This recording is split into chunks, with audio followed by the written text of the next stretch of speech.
सरपंच देशमुखांची झालेली हत्या ही महाराष्ट्राच्या प्रत्येक माणसाच्या काळजात त्याचं ते जखम झालेली आहे.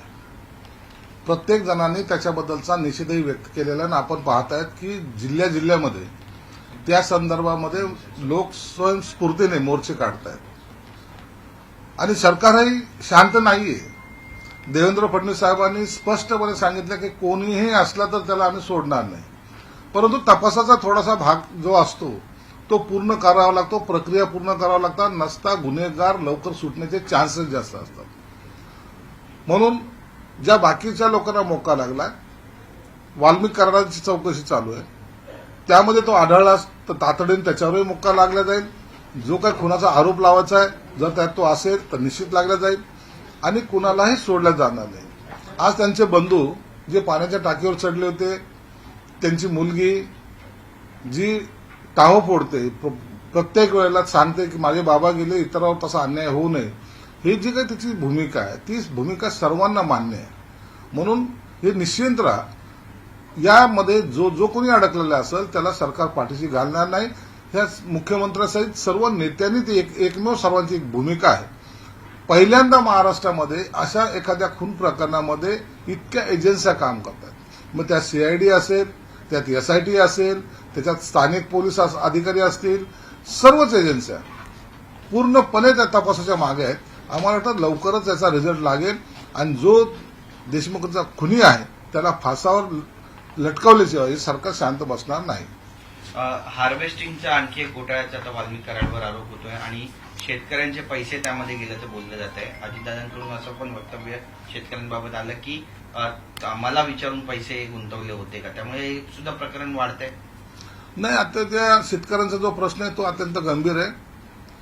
प्रत्येक शेतकऱ्याकडून 8,000 रुपये घेणे, जवळपास त्याच्यामध्ये 9 कोटी रुपयाची रक्कम जमा केल्याचं त्या लोकांचं स्टेटमेंट आहे. पैसे मागायला गेले तर त्यांना मारहाण करणे, हे सगळे गंभीर स्वरूपाचे गुन्हे त्यांच्यावर आहेत आणि त्या सर्व प्रकारांची चौकशी, एक गुन्हे आता उघडकीस येत आहेत आणि त्याच्यावर चौकशी होते आणि त्यांच्यावर मला वाटतं पुढील काळामध्ये अत्यंत मोठी कारवाई होण्याची शक्यता आहे. संजय राऊतांनी म्हटलेलं आहे का एकला चोरीचा पहिला नागा दिला होता, आज युटर्न घेतलेला आहे का, मी असं नव्हतं म्हटलं, कार्यकर्त्याची भावना मी म्हटली होती. संजय राऊत हा बेसिकली कधीच खरं बोलत नाही. त्याचा स्वभाव तेवढा विचित्र आहे. तो सकाळी काय बोलेल, दुपारी काय बोलेल त्याच्या लक्षात राहत नाही. म्हणून काही लोक म्हणतात रात्रीची 90 सकाळी त्याला बोलायला लावते. त्या पद्धतीने त्यांनी स्टेटमेंट केलेली.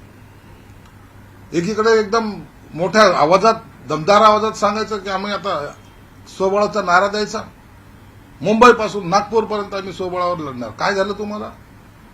ही लाचारी आहे. ही पक्षाची लाचारी तो सर्वांसमोर आणतोय. पक्ष जो ज्यांची वाढ खुंटली त्याला कारणीभूत हा संजय राऊत आहे.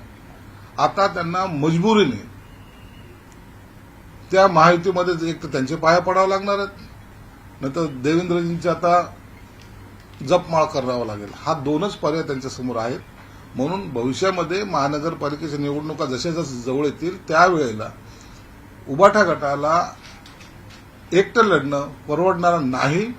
म्हणून ना तर आघाडीबरोबर राहतील ना महायुतीमध्ये येतील, अशी त्यांची अवस्था सध्या त्यावेळेला होईल. अमोल कोल्हे राजीनामा मागतायत धनंजय मुंडेंच्या. नैतिकतेच्या आधारावर धनंजय मुंडेंनी राजीनामा द्यायला हवा, चौकशीवर परिणाम होईल. प्रत्येक जण राजीनामा मागतायत. देशमुख खून प्रकरणाचं राजकारण करायचं काही लोकांनी चंग बांधलेलं आहे. मी सर्वांनाच, कोणत्याही पक्षाचा असो, कोणत्याही जाती धर्माचा असो, त्यांनी याचं राजकारण करू नये. नसता खुनाचा तपास एकीकडे आणि यांचं राजकारण दुसरीकडे. ही जी काही परिस्थिती निर्माण होत चालली आहे ही परिस्थिती योग्य नाहीये. जर त्याच्यामध्ये कोणीही आरोपी जर आढळला तर त्याला माफ करणार नाही, असं स्वतः मुख्यमंत्र्यांनी सांगितल्यानंतर आता या वादावर पडदा पडला पाहिजे.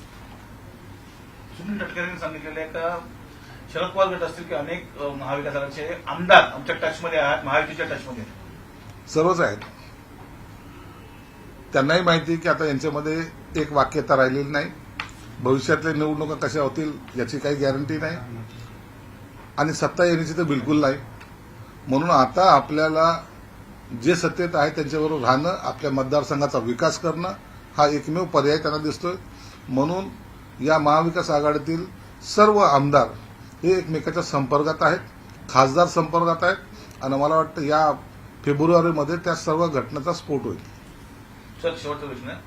मुंबई महानगरपालिका जवळ चाललेली आहे. आपण विधानसभा जिंकली, लोकसभा जिंकली, मुंबई महानगरपालिका कसं होतं? मुंबई महानगरपालिका असेल, इतर महानगरपालिका असेल, महायुती ही एकत्रितपणे ही निवडणूक लढावी अशा मताचे सर्व नेते आहेत. सर्व नेत्यांचं एक ठाम मत आहे, जो जनादेश आपल्याला विधानसभेला लोकांनी दिलेला आहे त्या जनादेशाचा आदर राखून येणाऱ्या सर्व निवडणुका ह्या युतीमध्ये लढाव्यात आणि त्यासाठी सर्वजण नेते सुद्धा प्रयत्नशील आहेत.